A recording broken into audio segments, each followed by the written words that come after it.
Welcome to the High Stake Podcast, where we talk to interesting people that live here in Vegas.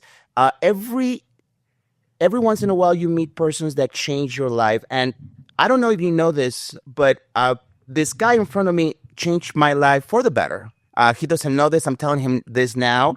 I used to work with him back in the day, and he was always super super nice with me and very supportive of and everything that I was talking about. I was 24 at the time. I was very young, and I looked up to him, and I still look up to him. A big mentor to me. Today we have Steve Arnold with me. How are you, brother? Oh my God! Thank you so much. What an honor to be here. Was that a welcoming situation? That was got to be because we're being honest here, right? Yes. I never liked you.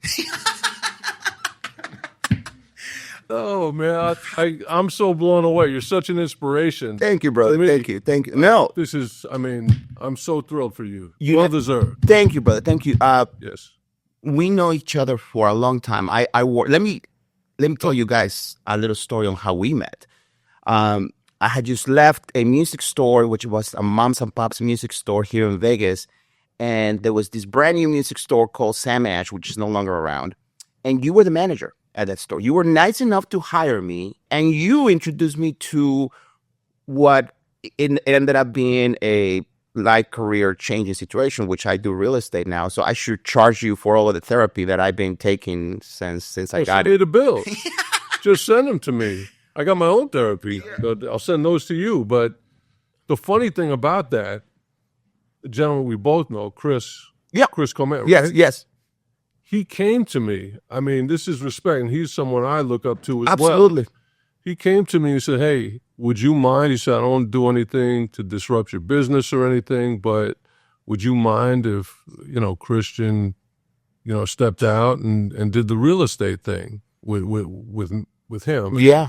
And I said, "Are you kidding me?" No, that's a tremendous opportunity, and absolutely. But that's how that whole thing. Oh, I remember vividly when you came to me and you said, "Hey, man, listen, if you're selling this, you need to sell that," and it was great, brother. Why don't you tell us? You own a management company. You are the founder of A&R Management, which manages artists and artist development and all that stuff. But why don't you tell us? Why don't we start from the beginning? Okay. How did you start in the music business, and where are you from originally? Okay, so you talk a little bit closer to the mic if you don't mind, bro. Sorry, I apologize about a lot of pressure on me here. I'm not used to this. It's early in the day. Now you're asking things. So I grew up in New York, and just a long story short, my uncle was a drummer, and he introduced me to drumming and to Buddy Rich. Okay, so when I first heard my first Buddy Rich record, he played for me. I was just fascinated. I'd never heard anything like that. Sure.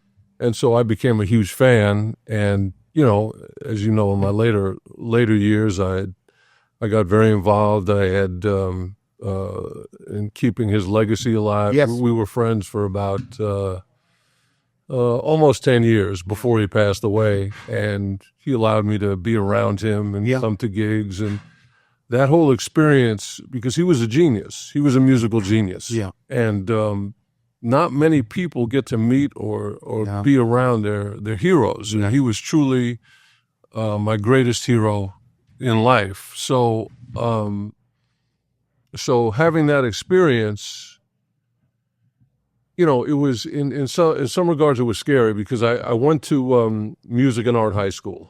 Okay, so music, when I got in there, I thought, well, maybe there's some hope for me as a player, right? Yeah. And when I got there, they had players like, is this building coming down now? I think they knew. I think they knew you were coming. I think they knew you were coming, and they were like, "Let me just make this a little bit more awkward and hit." Because you're a drummer. Oh, okay. You're getting hits. Okay, well, I'm not sure the rent was paid, and we're not going to go down with the ship here. I mean, I don't know what's going on. No, so going there to that school was eye-opening. There were kids my age that were playing like the greatest players on earth. Sure. There was Omar Hakim. There was Kenny Washington, a great jazz player, but he taught me everything about jazz and music, and he could play anything. Bela Fleck, Marcus Miller. Yeah. I mean, just an endless group of talent, and that was intimidating to me. And I didn't take that aspect as serious in terms of playing and putting the time into it. I didn't have the patience Yeah. to put into it. Yeah. I had talent, like everybody has talent, Sure. but I didn't take it as far as I could have or should have had I wanted to. So being around Buddy was his strength and his leadership, and, you know, dealing with things like I witnessed after he had his quadruple bypass. Ooh. He almost died. He had a quadruple bypass back in the early 80s. And I remember he was recovering in Palm Springs, and I remember calling him, and, you know, I thought drumming was over for him. And so one of the most inspiring things, and I witnessed it, was 7 weeks after quadruple bypass surgery. And back then, it was different in the 80s. It's not like it's today. Yeah. Yeah. So they're pulling arteries and veins out of your legs, and, yeah. you know, and cutting you right, you know, open. And it was unbelievable. 7 weeks, he told me, like, on the phone, I remember him saying, yeah, I'll be in New York. I'm going to rehearse the band, and then I'm flying to London. I'll be there next week. And I thought he was kidding me. But he wasn't kidding, because I went to that rehearsal. Yeah. And he was walking, like, you know, taking baby steps, you know, obviously in a lot of pain. Did the rehearsal, flew to London. Everyone thought for sure he would not make it, but Especially playing drums is such a physical instrument. It's not like you're playing guitar or piano. It's like you have to move. You have to do stuff. Yeah. it was unbelievable. Being at that rehearsal was unbelievable, what he did. And it took him, you know, it maybe took him a month or two to get back to where he was. Yeah.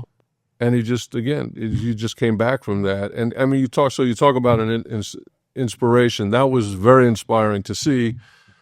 Did what he loved, made no excuses.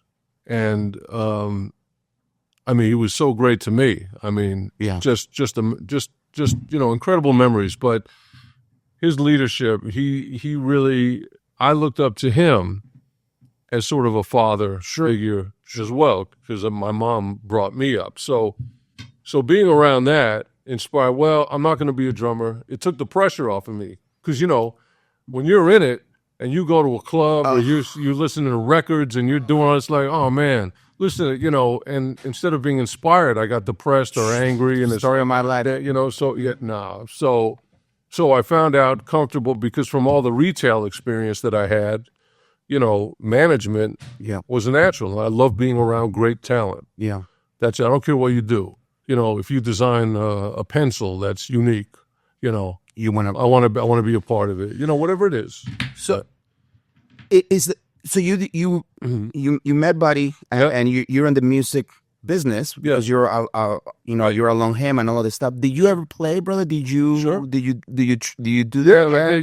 Yeah, I did some playing before I realized how awful I was. I just, you know, I played gigs. I was in bands. I work with people in New York.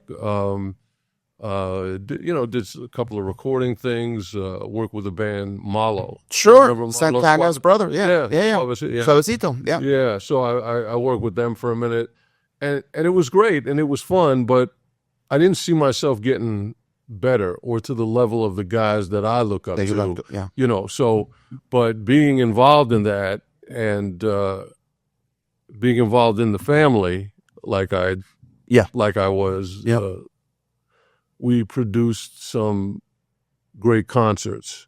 And the one historic concert was when we put together Steve Gadd, Dave Weckl, Vinnie Colaiuta. That was half the show. The other half was Louis Bellson, Greg Bissonette, and Dennis Chambers. Sure. So it was Just a bunch of nobodies. Yeah. Who are they? I hate them all.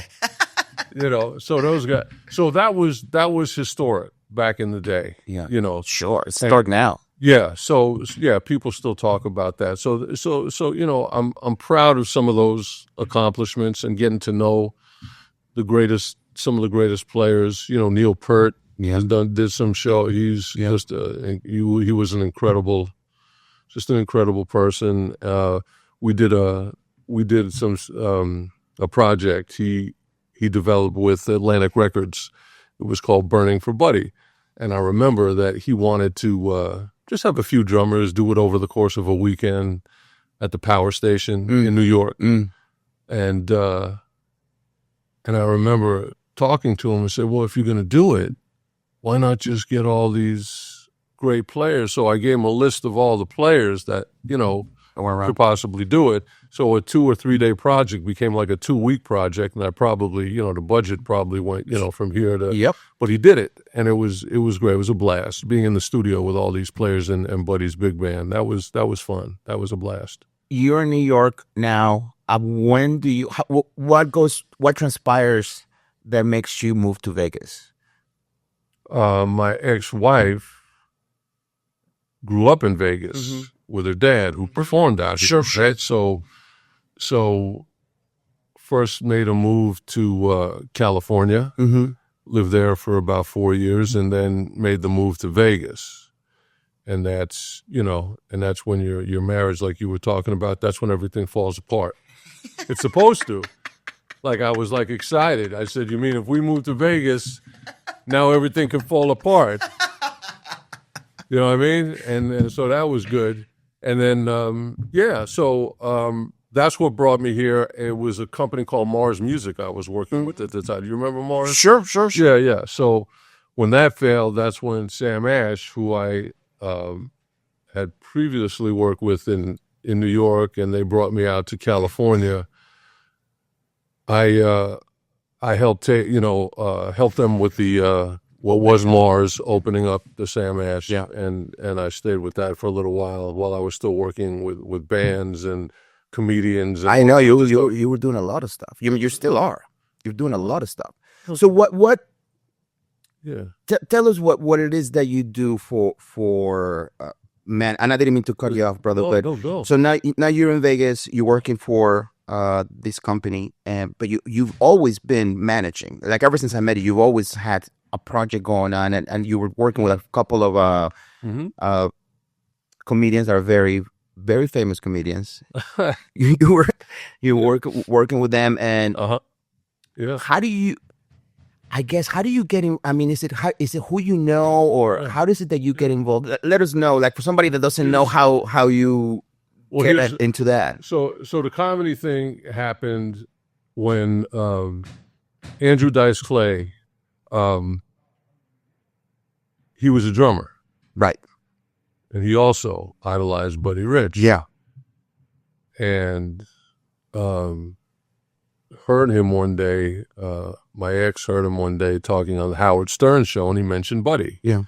So she got in touch with him, and through that, we became friends. And so we talk on the phone every now and then, but in 2005, I believe it was, I had a band. I was managing a rock band out here called Phoenix. Do you remember? Yeah, of course. Okay, so that band used to be Jimmy Hopper's band, and Jimmy used to play at the Bellagio in the Fontana Room. Yeah. And when I first moved here, everyone said, you got to go see Jimmy Hopper. I said, who's Jimmy Hopper? I said, I'm from New York. What, was somebody out here is going to impress me? Right. I had like that New York attitude. Sure. Which sucks, which is why people don't like me. So anyway, went down to see him and was blown away. He had Jimmy Crespo on guitar, Aerosmith, and Rod Stewart. Yeah. No, I don't think he played with Madonna. Paul Pesco. Madonna. Yeah. Dear friend of mine. Right. Yeah. I'm completely that's all right. But switching guitar players. Yeah. Get it together, man. This is an important. What is this shit? This is an important. I didn't come prepared, brother. I apologize. Totally. I'm at it. So I saw that band. I became friends with the drummer, et cetera, et cetera. Jimmy leaves the Bellagio, goes on the road for Harrah's Entertainment. I get a call, and the band is ready to leave Jimmy. So they said, the drummer said, we're gonna form a band. We're gonna call it Phoenix. And we're going to have Tony Davidge sing lead vocals, and there was another female singer who also phenomenal singers. Yeah. And basically, Jimmy Crespo and David Ragsdale, who used to be the violin player in Kansas, just a killer band. He said, call up Chip Krupp. Chip is the guy who booked entertainment director for Bellagio. I called him. I said, here's what we got. And he booked it. So, so I stayed with I don't know, a year and a half, 2 years doing stuff with them, New York. But in the interim, Dice would come to town. He'd come see the band, whatever. A gentleman who financed a recording project for Phoenix, I met at the Bellagio in the Fontana Room. I remember that. You remember I this? remember that. Yeah, I remember that. So he came up to me, and Danielle Bell was the female singer. Danielle Bell. And he liked Danielle, and he loved the band or whatever. So he said, hi, my name's Mike Shikarchi. Here's my card. He said, I got more money than I know what to do with. He said, if I can be of any help, blah, blah, blah. Checked him out. He was a real guy. And he put up money. And you guys did a record, right? We did a record. Yeah. And so from that, now Dice is trying, kind of, I guess, if you will, making a comeback. He's going through some personal stuff. Sure. And in 2005, he told me he was going into the Luxor. So I said, okay. I said, I have a money guy. I could talk to him. And I'm a little naive back then. I don't know how. I vaguely remember. Yeah, because you have all this. Yes, it's right. Maybe it was you who made the deal. I don't even remember this. No, I don't remember. No, right.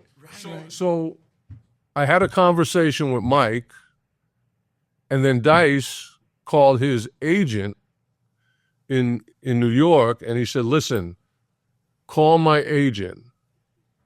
And this is great because this is just typical business stuff and the way it goes down. So he says, call my agent in New York. I'll tell him you're my friend and, discuss your money guy and let's see what can be done. Yeah. All right? I said, okay, no problem. So the guy's name, Pete Pappalardo. Okay. I called Pete, first time dealing with him. He's a Long Island guy. Right. Back east. Yeah, back east, right? So I said, hey, Pete. I said, it's Steve Arnold. I'm Dice's friend. He says, yeah, hi, what can I do for you? And I said, well, Dice, told me to give you a call. I have a money guy who might be interested in putting money into your Luxor run for a month. It was like in, I think, end of October into November, like for a month. And his words to me were, well, what do I need you for? I already have the Luxor. Oh. And I kind of laughed to myself, and I said, what do you need me for? I said, I was told to give you a call. It was awkward. Yeah. But it's typical agent business. nonsense. Yeah. Well, what do we need you for? Yeah. So I'm thinking, all right, okay. So we ended up working out a deal. And my investor put up about $500,000, which he lost on the month, during the month, because it's just the way things go. Yeah. But he ended up sticking, despite losing the money. He had more money, which was true. Yeah. So it's a write-off, whatever. Yeah. For the investor, he gets to walk around and say, I'm a producer. Dice. And I sat around there with my hands in my pockets and didn't know what was happening. But we did for about roughly close to 10 years. We booked Dice in Vegas. So I'd call the venues. I'd help put the deals together. Mike would come in and be a part of all of that, of course, and he was the money guy. So he put all the money up, and Dice started to come back and started to do TV and movies and all of that. So that's kind of how the comedy thing and my real introduction into, dealing with other agents, getting a feel for dealing with other people. And even though I had a lot of business experience being in retail. It's a different thing in show business, right? Show business is a little different. But because, the great thing is having been around Buddy, having been around, people in retail, knowing how difficult people can be and dealing with all that. So I had all that experience, which, I think I did the retail thing way too long because I had no confidence in myself to do. Like, that's why I admire what you do so much, because you just, bam, you did it. Well, no. I mean, I love that. How long were you in retail, brother? You. I can't even, I mean, I was with Manny's Music for about 18 years. And then I spent some years with Sam Ash and Mars after that. So it was a long time. You know, it's funny. You know that saying that says you are who you surround yourself. You know, your Just- 5 friends and all that stuff. Yes. Back then when I met you, this was 2004, I believe 2003. Yeah, something on that Uh-huh. on that. Yeah. The circle that I had during that time, and I love everybody who I had around at that time. But Sure. one of the things that I learned from you, and I don't think I've ever had the opportunity to tell you, is you had a very nice house, which was one of the nicer homes that I had friends that had a nice home, and you had a very nice car. This was a 2003. You know, just bear with me here.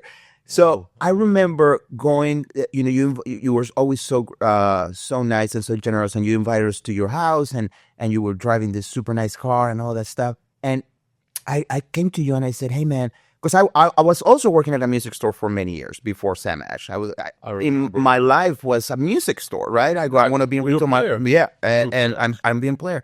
And I asked you, I was like, "Hey, man, I want to be a rep for like a brand." Oh, And you turn around and you're like, "No," he goes, "You want to make money, brother. Reps don't make no money."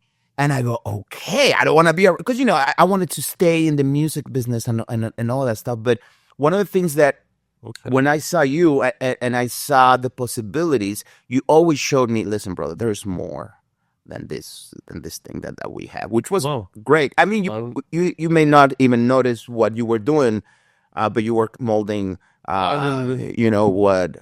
Now I only eat Now expensive you're full food, of bro. mold. Yeah. Right.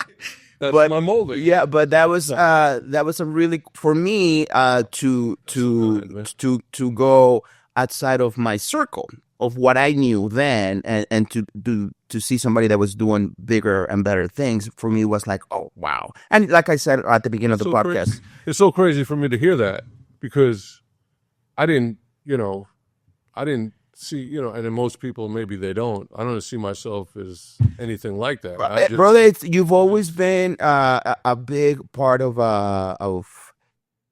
because when I was working at that music store, right, my life was music. right. You know, I had the studio, I had a music store, I was playing at night, and I didn't see myself doing anything else. It wasn't until I met you that you're like, well, there's other options, brother, other than this. You know, we got to make money. And it was like, well, yeah. Well, you made the right move. I think I did okay, brother. As you know, when we become our own boss and we get into these adventures of finding our own way, there's bad times, Yeah. you know, in business. Oh my How do you deal with them? Mentally, you have to just Yeah. you have to say to yourself, I'm good. I've got the ability to get through this and do anything Yeah. because the other option isn't good. So you can't allow yourself to get, like when you're helping a friend, you Yeah. know how to help your friends, and we're all good at giving great advice, but when it comes to ourselves, sometimes we don't, we can't adhere to our own words. But it's really gets down to, I think, a belief in yourself. Yeah. And that you're going to hit hard times, and knowing that other people who we all admire or friends of ours have gone through it. Yeah.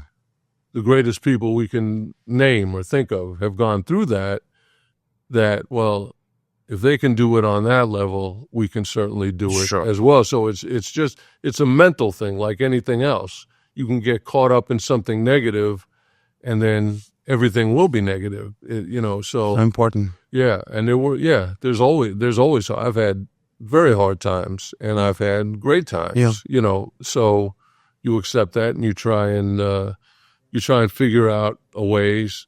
So in the future, you learn from if you made mistakes or if you made decisions, maybe you regret Sure. made. So everything's a learning experience, but it's your belief in yourself. And that's one thing I learned, again, from being around Buddy. Yeah. His belief in himself and what he did. And I mean, if I say this, that, really kind of humble. He never looked at himself as, he knew he could play. You know, all great people know they can play. Right. That's You know, a lot of people say don't never meet your heroes. In your case, it worked out because I heard some stories about people meeting. You know what I'm saying? And it was not nice. They're not nice. And well, he had that reputation. Yeah, right. He had that reputation. He was tough. He was old school, and he expected 100. So here's the other lesson, you know, which we all learned. You for 90 minutes on that bandstand, you had to be on 100% of your talent. You had to be on. I don't care. I don't want to hear about your illnesses, your colds, your whatever. He said, when we're done, that time is yours. You can do whatever you want. You get high, get drunk, shoot up, do what you want to do. But you better give me 100% of your talent, you know, for that 90 minutes. That's what you owe me. And, you know, hearing that from him, and when they didn't give it to him, yeah. I sat on that bus. I heard some people get, you know, or I watched the band, but by the way, for people that don't know, there are some tapes about Buddy going off at a band member, I think, because he wasn't 100% there, right? It wasn't a band. I brother haven't heard it. Yeah. No, they're curfews. They're the tapes. I play them every night before I go to bed. I need someone to yell it. No, you know, and that's what's unfortunate in general. You know, it's the plane that goes down, not the planes that make it, right? It's always the car accident where somebody's, you know, whatever, mutilated or whatever. It's never So with him, they put these tapes out, and they've done them with many celebrities, right? so you know, you'll see people, yeah, he's a great drummer, but he was a real, you know, he's a real asshole, or he was a real, you know, and you know, so you got to be diplomatic. I said, well, did you know him? No, but I heard the tapes. Yeah. Oh, it's hard. Well, I knew him. He was a pussycat, and he really was. Yeah. But again, it's his reputation out there. It's his name out there. Sure. And if you're part of that, you got to step up. It's like with your business. If you have someone representing you, and you know what I mean, and they could say that an asshole too. Yeah. Yeah, they could say, and if that happens, then you got to deal with it. Yeah. How you deal with it is up to you. Sure. But he was which is something I didn't have in my life. So to watch this, so now I'm confident at what I do now. I'm confident. Yeah. I know I can do it.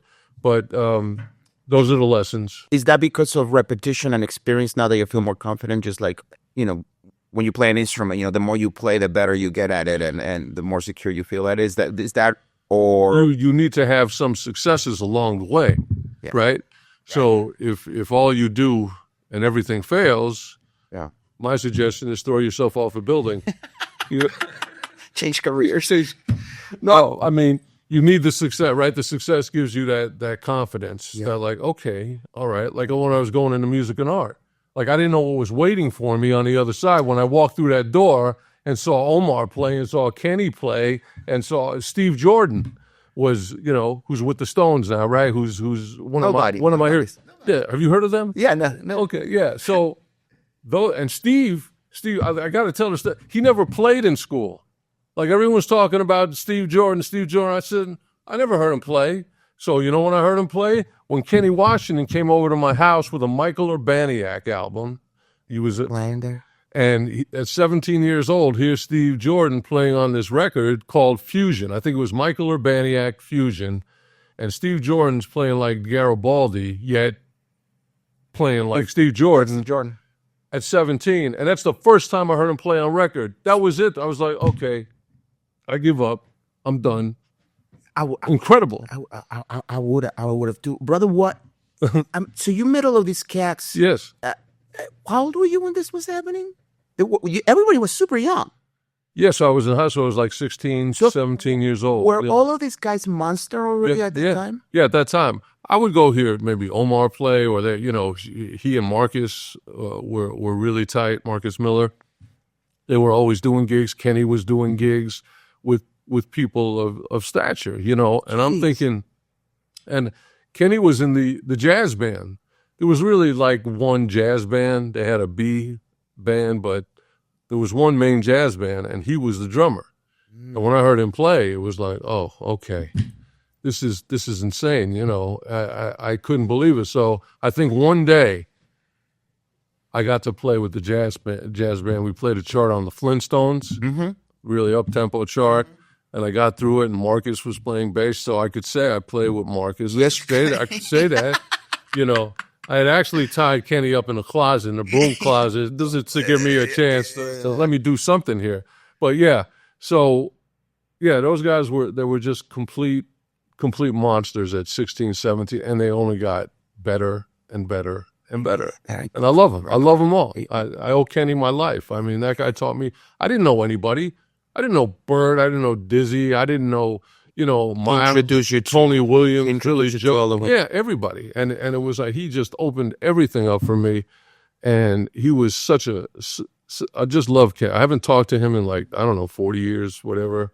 But just tremendous inspiration, tremendous love for him. And the love that you have for music shows because you stayed in the business. I mean, you're in management now, but you stay with performers and all of that. Yeah. And all of that stuff, brother. Sure. What's having a support? How do you deal with, we talk about how do you deal with the bad times, but there's also how do you deal with your family and your personal life when you're going through a hard time? I know in my situation, I go through hard times a lot, and I have a very good backing support. Do you have that, and do you rely on that, or does that help or not help? We can cut this out if you don't want to. No. Let me be serious. I'm going to be serious for a minute. Sure. And this is a clip you're going to have to use, or I will be divorced. Okay? All right?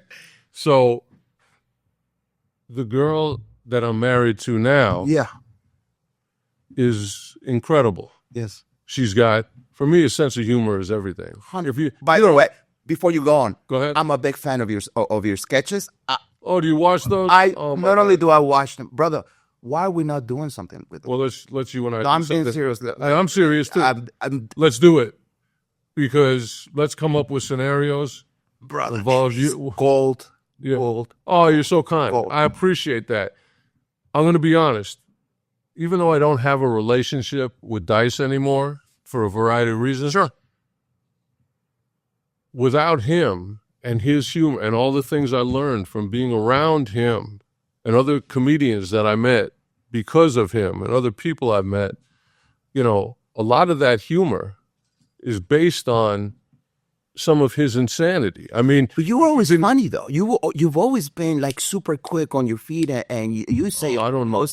I don't. That's still remember it, but I know being around somebody like Dice, and I got to be honest. The first time that I ever saw him was at the Stardust out here. Yeah, like I saw him once when I was younger. He did a Rodney Dangerfield special, and that's the first time I ever saw him. Like Rodney introduced him, if you will, to the world. Yeah. And it was hysterical with the poems and everything. I thought it was hysterical, but I never really followed his career until we became friends. And the first time I went to see him, I was like blushing, like from all the it's filthy. It's like I'm sitting there uncomfortable, like oh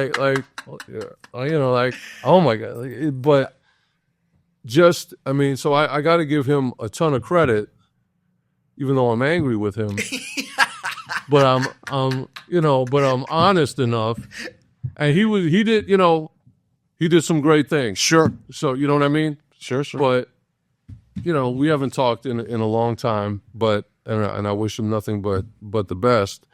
But because of him, again, being around strong people like that, I have the confidence. Like, let's do it. So my wife is the greatest. She's got a tremendous sense of humor. She's East Coast, right? You got to laugh, as you know. I mean, this world today, it's hard, and it's challenging. Very challenging. Very challenging. You would hope we'd have a leader that was for the people, as opposed to. And I don't want to get into that, but things are tough at times, so you just got to laugh. Yes, and we just come up, with these scenarios. And she's the greatest. She puts up, anyone who puts up with me is special. But she truly, she's just amazing, and I couldn't love her more. And You know, Well, big shout out to Suzanne, right? Suzanne, yeah. I follow her. I'm friends with her on Facebook, bro. What do you mean, friends? Friends how? You were reaching out to my wife? We get on the phone. Wait a minute. Brother, what is one daily habit that you that helps you with your mindset, being positive in a very hard time that we've gone through right now with everything that's happening in general, right? Overall, what do you tell yourself when things don't go well? We all talk about when the good things happen, we're all good. Yeah. We don't have to talk about the good things, Right. But it's like you said, when the plane goes down, what do you tell yourself? What do you keep telling yourself in regards to let's try to make this? It's a belief that, again, a belief in yourself. It's a belief in that times will get better. They can't get any worse, although, Right. you know, Sure. it's possible things could get worse. Sure. Sure. It's a challenge. See, I love a challenge. I love the challenge. You know, if I was in real estate, for me, it would be, all right, how can I get this person who's interested in buying a home? How can I get them? How can I close the deal? How can I make them happy? We all have to win. That's another, you know, it's got to be a win-win, not just a win. It's got to be a win-win. Everybody has to come out of it. So for me, it's, you know, I'll call entertainment directors out here, people that I know, that I've met, and they don't call you back. Yeah. I'll send them emails and they won't respond. So, okay, but I'm relentless and I'll keep going at them. Let's talk about, let's touch a little bit on that because for me, it's the same thing. It's a numbers game, right? Yep. You talk to persons, they don't pick up the phone. Yeah. You call them again. Yep. And you call them again, and you call them again until that happens. When you get a lot of rejection, that can mentally. Oh yeah.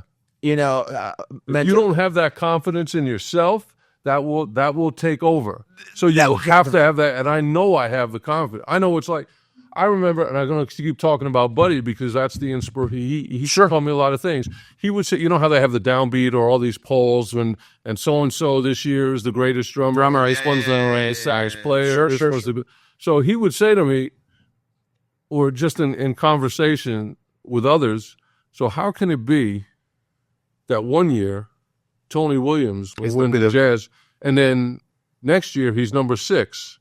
What does that mean? That his talent diminished that much? You know, so, you know, the polls to him were almost meaningless. You know what I mean? It really is the confidence you have in yourself, and without talking, you know, there are people, we got a guy running the country who's got to talk about himself all the time and how great he is, and, you know, and take credit for stuff that he didn't even do, and me. Yeah. If you're good at something, somebody else should say it. Somebody else should praise it, not yourself. Yeah, I mean, if you're good, then you know it. You know it. And it's okay to say that you're good. There were nights I went up to my jaw was on the floor, and I look and he'd say, "Oh, sit down, shut up." He wasn't pleased with himself. You know what I mean? You know, I give anything to have his worst day ever. You know what I mean? But so that's honest. Yeah. And he didn't want to go back and look at the past. Hey, when you're 19 with Tommy Dorsey in front, you know what I mean? I got to be better today than I was yesterday. Proving yourself every day. So when things are bad, like I don't take it personally that these people aren't getting back to me. Yeah.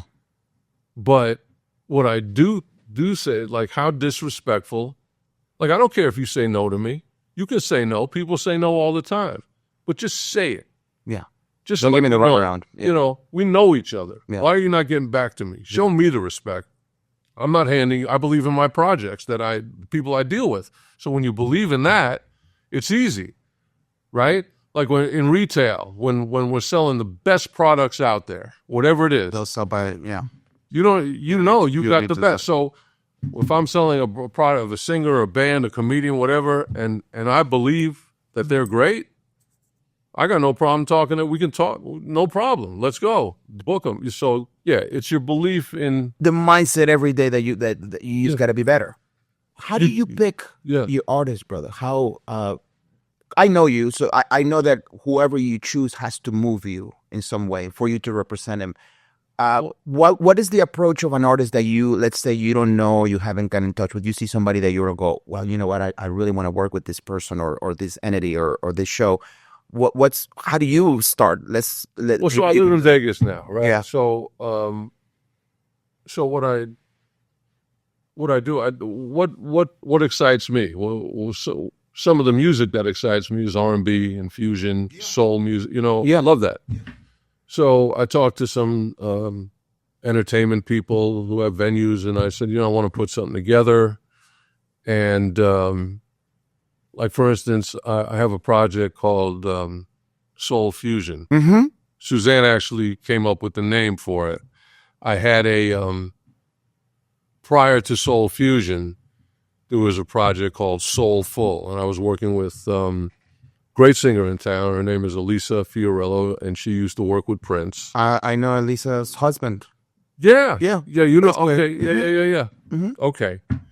And a guy named D Train, Mm-hmm. who I saw you on the post. I saw you on the post. Yeah. So D Train, Paul Pesco, guitar player, introduced me to D Train. Said he's moving to Vegas.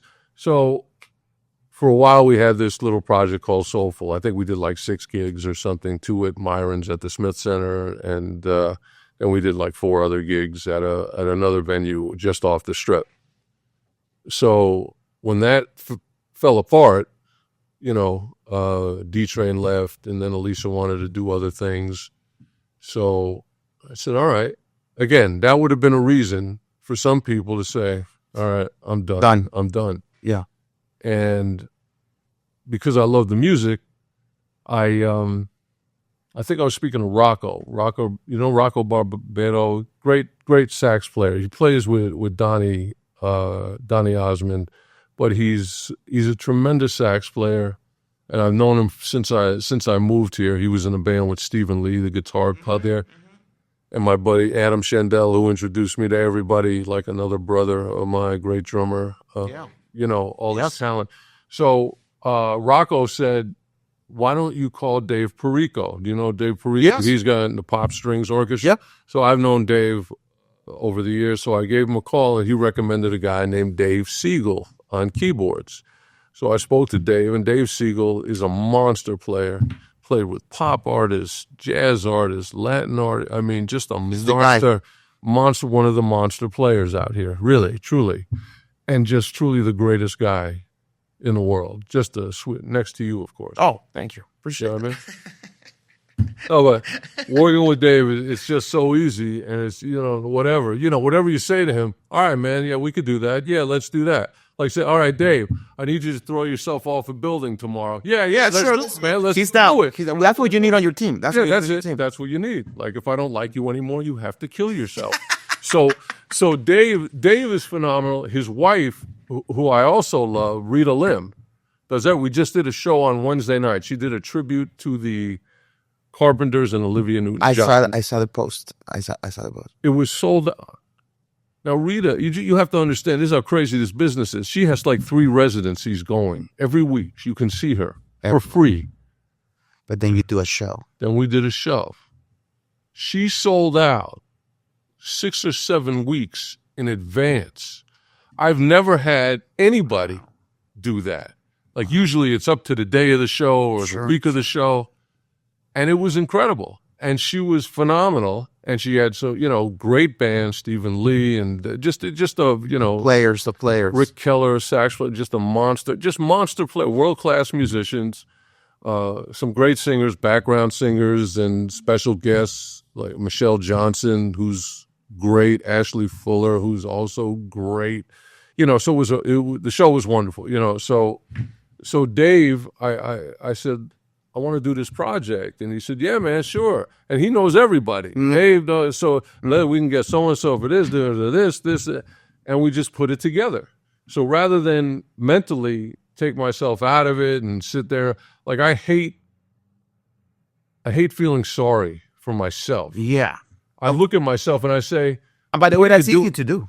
That's so easy to do, to feel sorry for ourselves and be like, oh, it's just, things are bad and, you know, all of that stuff, but Yeah. it does help us. Yeah, and I'm willing to take. You have to be willing to take responsibility. Yeah. So whatever it didn't work out, I'll take So, but what are we going to do to move forward, right? I don't like pointing fingers at other. Oh, Sure. Well, he was this, and this one was that, and that. No. We got to make changes. We make changes. So I had to put another project together, and we've sold out every show. This will be our 5th show in August with Soul Fusion.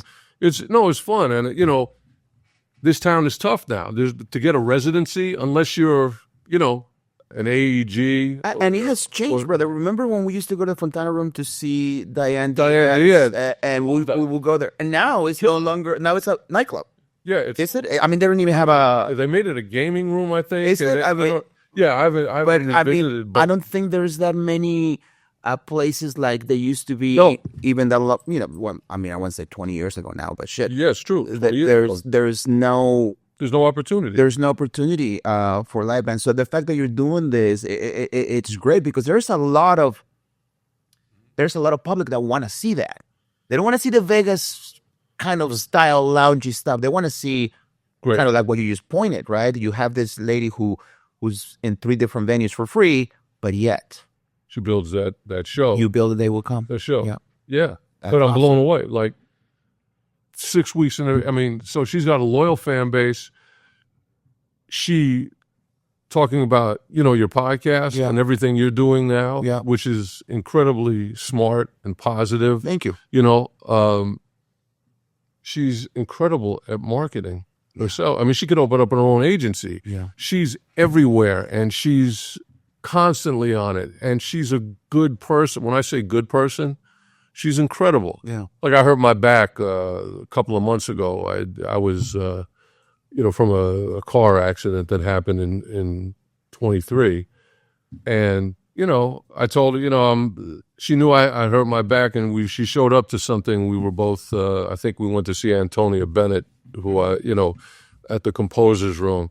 And she brought me these patches for your back. Like that's the kind of person. She takes care of her people.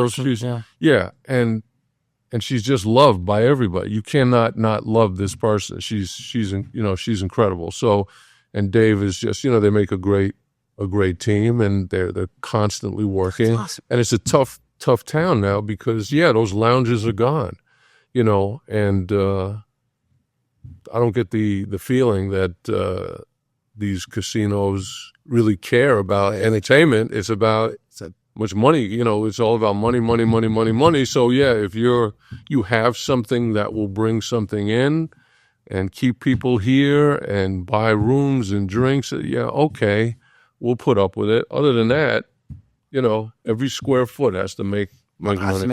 Where are you doing this event? Smith's at Myron's. Brother, that looks... I've never been, by the way, but that looks... You've never been? Oh, it looks come to the next show. We have to, definitely. Yeah, let's do it. It looks like a great room. I mean, it looks great. It's a phenomenal room. Their whole team is phenomenal. I'm going to tell you, the people at Myron's, because I do a lot of shows there, and they treat me the way I treat other people, and you would like to think. Yeah. Complete respect, and, of course your shows have to do well. Of course. When they don't do well, treat you that. Could end up in the desert somewhere. But no, but they're so kind. Like they share. We appreciate you, and it's like, well, God, thank you guys. Without you, I couldn't do this. Yeah. But it's almost like they have my back. And there's a couple of people in this town. Everyone else, it's just it is what it is. Right. So, but being that could take you out too. It's Sure. like, oh man. I can't, nobody's calling me back, none of that. Okay, get over it. Who else can you call? Who else do you know? What, and you just keep at it. And if you love what you do, sometimes you have to fight for that right to be able to do what you do. And that's how I look at it. So, are there days when I'm depressed or down or what? Sure, but I won't allow myself, I won't let that, because then I get mad at myself. Like, what's wrong with you? Yeah. It's not like you lost your talent and your abilities to do things. And it's amazing how the mindset just a little shift will determine how your day goes. I remember Sure. a couple. I think it was yesterday. Mm-hmm. It was a bad day. You know, it was one of those where you have a bad day, you're Yep. looking at numbers or whatever it is that gave me that trigger, and I was just having a shitty day, and Mm-hmm. you kind of have to go back and say, no, man, you gotta get through this. You gotta, and that switch in mindset when you become positive thinking again, all of a sudden the pressure fell off. Nothing had changed other than my perception of what was happening at that point. So it's so important to keep it 100% positive because our mind is so heavy, man. You know. Well, we read about people who we look up to and read about, and they've committed suicide. They've done things. There's a band broke up or things happen. So it really is about what's up here. Yes. And the ability, I mean, just to know who you are. Yeah. And you've had so many great successes at what you do. Yes. That you have to know that. And it's okay to say that. I'm really good at this. Right. And after you've had some successes, sure. Yeah. And you know there's going to be bad days and there's going to be problems. And most times it's not anything you did. It's just, it's just the way it is. Yeah. You know, people backing out of a deal or people, some shit happens, you know, you're ready to go and you're feeling good and then something happens. It's like, oh man. All the time. Yeah, it happens. That's the business. I mean, we're all in that business. Yes. Like nothing, like I learned at a young age that, well, not young, well, relatively young, that nothing's forever, nothing's secure. Like, you know, my mom brought me up and she was the greatest and taught me respect and manners and all of that stuff, all the good that a lot of people don't have. They don't know what that is. Sure. Which is disappointing today. But, you know, it's just important once you have the skill set, which you have, I mean, beyond what you have in your knowledge. Thank you. How to treat, you know, I could see that in a second. You could tell, by the way, when you walk in to meet somebody, shaking their hand or not shaking their hand or the vibe, everything. Yeah. You know, you could see what you're, you know, and being able to deal with all that. And that's part of the challenge too. Like I got a difficult guy here. How am I going to get through this? Well, that's the challenge and that's what's fun. You know, how am I getting a residency for this band or that band or this one? How am I going to do it? You know, and you're working with now other people and other money people.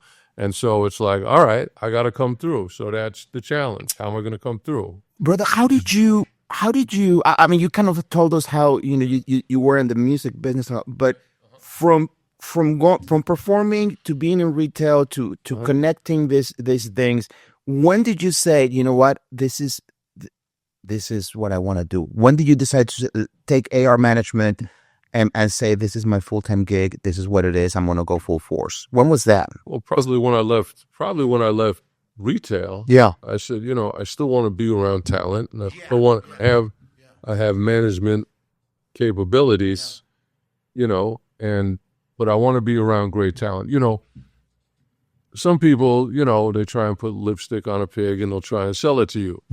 I don't feel good about that because if I know something isn't good, and I'm pushing it on you, then that doesn't make me look good. No, and you've always represented like really talented cats. Well, no, I've been lucky in some. Yeah, I've been lucky, and again through that relationship with Dice, I got to a Gilbert Gottfried and what was his name? I mean, I got to work with Amy Schumer just before she really before she went big. Just before at the Riviera, and we got to work with Amy Schumer. She was great.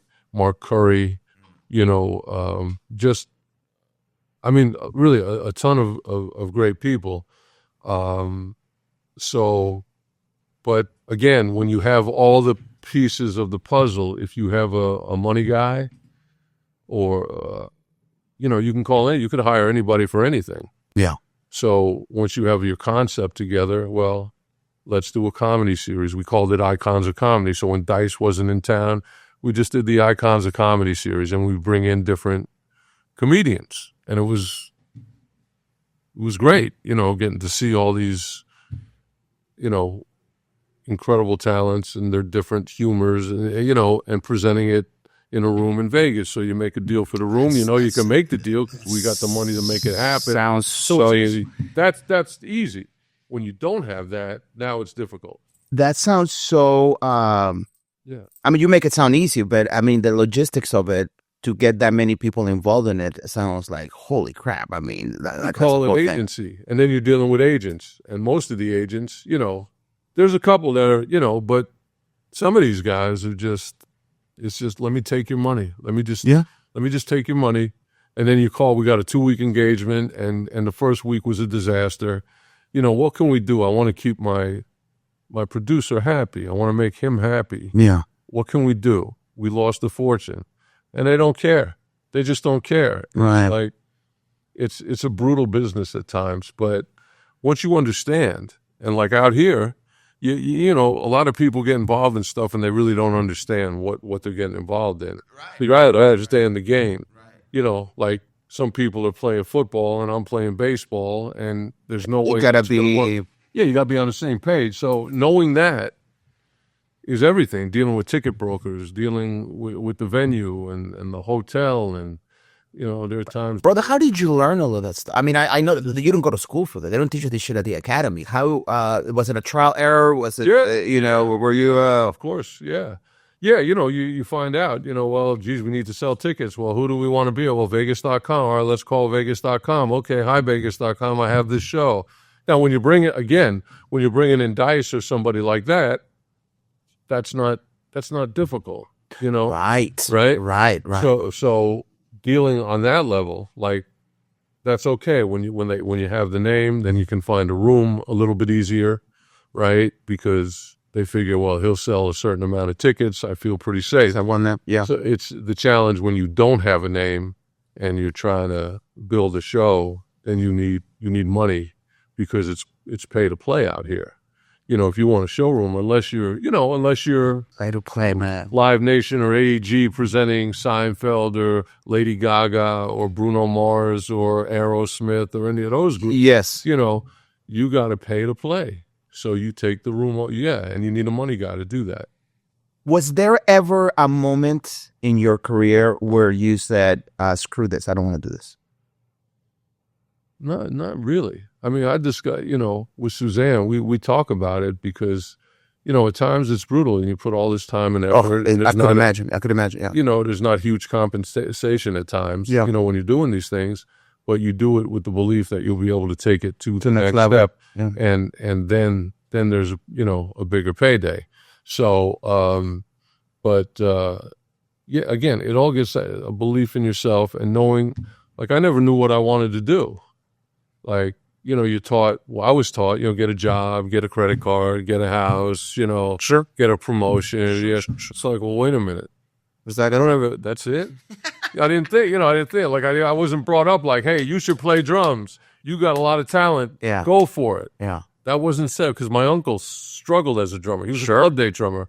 So that became, you know, do it as a sideline. Do it so that was my mentality almost. And so, you know, but having finding that I enjoy putting people together. Yeah. Makes sense. And when it comes together and then you hear the final product, that's exciting.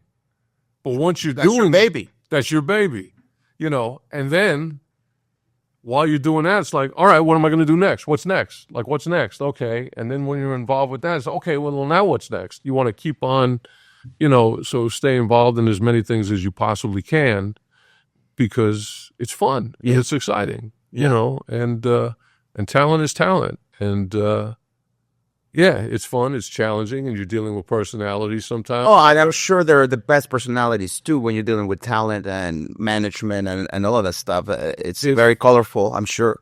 At times it is. Yeah. And then there's people who are just easy. Yeah. And then there's other people who are not.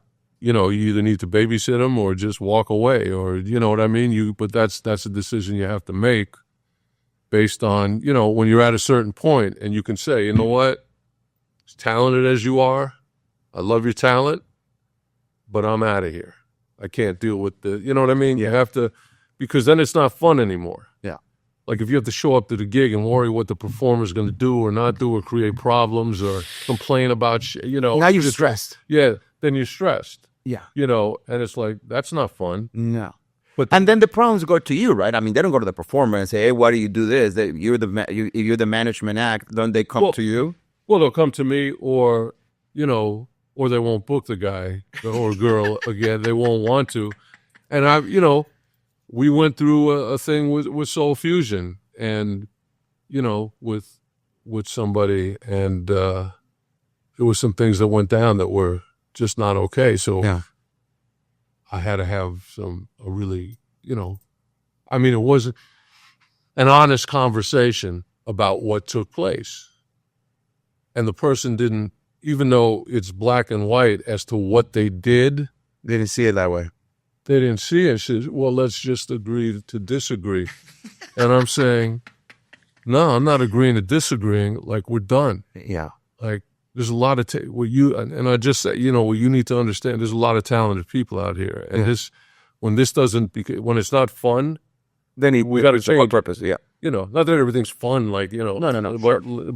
but everyone's on the same page, everyone's got the same goal in mind, and we all get along. It's like, hey, it's like a team. Everything. They're always building a team. Everything. You got to have the right team. Whether you're Michael Jordan on the ball, he couldn't do it by himself. Right. Although He probably he did a lot by himself. He probably did. Tiger Woods, all those great people, people around you, your coaches, everything about it. Part of the important. Yeah. Dealing with a venue that, really appreciates, and, it makes life easier, because it's a tough business. What is one advice that you would give yourself back when you were first starting? If you could give yourself an advice when you were first starting A&R management, what would be that one advice? Wow, that's tough. What would I? If you could go back. If I could go back, I maybe I would want to involve some more people with varying viewpoints. Yeah. Because one of the things I love, it's not always what I love. You want to provide stuff that everybody loves. Yes. So I have, you know what I mean? So sometimes you're trying to force something when there's no demand for it. So get other opinions, get other people involved. I was like, and I was, I'm always humble about stuff. Like I like people that are much better than me to be involved with me, so I can learn from them. That's the only way to do it. Once you think you know it all, it's over. Oh, It's over. And there are people out there that think they know it all. in every industry. In every As industry. they say, yeah, it is. What's the next project that you have going on right now, brother? Where Okay, so let's plug something in. no, I appreciate it. I've been waiting to get to that. Been sitting here a long time, and man, and a free home. Got to throw in the house. Soul Fusion Yes. in August. There'll be some special guest singers. We sometimes switch out singers. We have it's just incredible, and that's in August at Myron's. And then I'm working with a gentleman who I met actually indirectly through Danny DeMorales. All right, and this gentleman he's got tons of experience, has been through everything in the industry, and we're putting there's a project that's called Icons of Rock. Okay. And it's a tribute show. Now, normally, I haven't done tribute shows, but this band is incredible, based in Canada, but the main guy lives here. His name is Darren Moore, and my friend and partner in all the Scott Gaines is the gentleman who's coming up with all the financing, Yes. production needs for it. So in the process of finding a venue, and Icons of Rock, basically, it covers different periods from the 70s through the 90s. That should be fun. And they've created within this 3 separate shows, which cover 3 eras. 3 eras and Yeah. 3 types of artists. There's something called 90s rock circus. Snake Oil is another presentation, and Leathers and Lace. So literally, they could do a residency. They could do a different show over 3 nights. But it's killer. Great talent. And so that's something I'm working on. And then there's another gentleman who I was introduced to through Scott Gaines. And it's called the Live 85. And the gist of it is Elvis. He's alive in the 80s. He didn't pass away. He's alive in the 80s. Okay. So he covers some of his own stuff, but also he covers some of the hits of the 80s as Elvis. And the opening of the show, there's a video. The opening explains the show, like what is Alive 85? And it shows the hospital room. Elvis is on the table, supposedly, and they bring him back to life. And the next thing, he's throwing out all the Breyer's ice cream, all the pills he did, Shit. and then and he's back. He's Elvis, I would love to see that show. So I'm trying to set up some sort of a showcase for them now. A guy from a band named Metal Church, Steve Arnold. He's the main guy, and he's great. He's great. So I've been going back and forth with him. And then, I also work with Bruce Harper, a dear friend of mine, great drummer, and his big band. And we'd play Myron's, like three times a year with incredible Naomi Morrow. I don't know if you know Naomi. No, I don't think so. Incredible. She sings at Monzu. That's her restaurant. Her husband, that restaurant. They also have pizzerias around town. Where does Monzu, brother? That's on. Is that on Flamingo? No, it's on. Is it Decatur? Do we go? Decatur. Is that an Italian restaurant? Yeah, they have like pizza. It's a small. We went to They have a Monzu. stage. They have a stage, a small stage. It's right there on And Tropicana or Flamingo. It's one of. It was it next? Was yes, it next yes, I think it's off. Yes, I think I'm so embarrassed if Naomi watches this. She's gonna kill me. It's horrible. It's horrible that you don't know this. Yeah, cut this part out. Cut this out right now. No, I want to promote her because she's phenomenal. Monzu. Yeah, it's a great restaurant. It was great. I had a great experience. By the way, it was my birthday. My lovely girlfriend took me there. Wow. Yeah, I paid for it. You pay for it? Yeah, on my birthday. All right, this relationship's over. I'm just telling you. This is it. This is it. Don't talk to her. Yeah, no, she's done. No. That's great. So Monzu, and she sings there usually on weekends. Okay. And she's ridiculous. She's a ridiculous talent. She could sing anything. She was in a show, I think it was Superstars. Yeah. And she played the part of Christina Aguilera. Yeah. But she's a monster jazz singer. Okay. Incredible. I think she just got her master's or doctorate in music. She's an amazing talent. So she sings with the Bruce Harper Big Band. And I have her booked on another date in November at Myron's for it's a George Gershwin tribute she's going to do, and just so those are some of the things, always looking for stuff, always. Brother, that's great. Where can people find your shows? I know I'll tag you on Facebook, but it's A&R Management. Is there anywhere else that we can send them? Well, if you send me to well, I have my Facebook page, right? So, if you friend me, I'll, I'm always posting about. Yeah, no, definitely, 100%. Yeah, that's probably the easiest way. I can give out my phone number if people want to call me, but I don't think they'd want to do that. I would link. I would. Yeah, that would be that. My address. It could show up at my door. We can hang. I will leave. I will leave the link, brother. Thank you so much, man, for this. This is an honor, man. It's not only great to see you though, but I'm so happy that you're doing what you're doing. I follow you on Facebook, and it seems like even though we haven't seen each other for a long time, I always follow what you're doing, and I see these shows and these events that you have been promoting at the Smith Center. They look.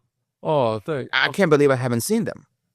Well, I should invite you. Maybe. No, well, that's probably a problem. That's a big problem. So you're invited. Thank you so much. If you guys stay together, she can come. Well, after I don't know about this. After this conversation about it's devastating. This is but I'm so proud of you. Thank you, brother. Thank you. Seriously. Thank And you. You're an inspiration. Oh man, you're too nice. You're too nice. But I'm serious. That I'm just so happy for all your success. Thank you, brother. And and we'll yeah, we gotta stay in touch, and I'll invite you to all the shows. 100%. Steve, thanks for being here, man. I appreciate you. It's great to see you, guys. If you guys want to see some real talent, Steve represents some of the top talent. I want to say Vegas, but based on what he does, is worldwide talent.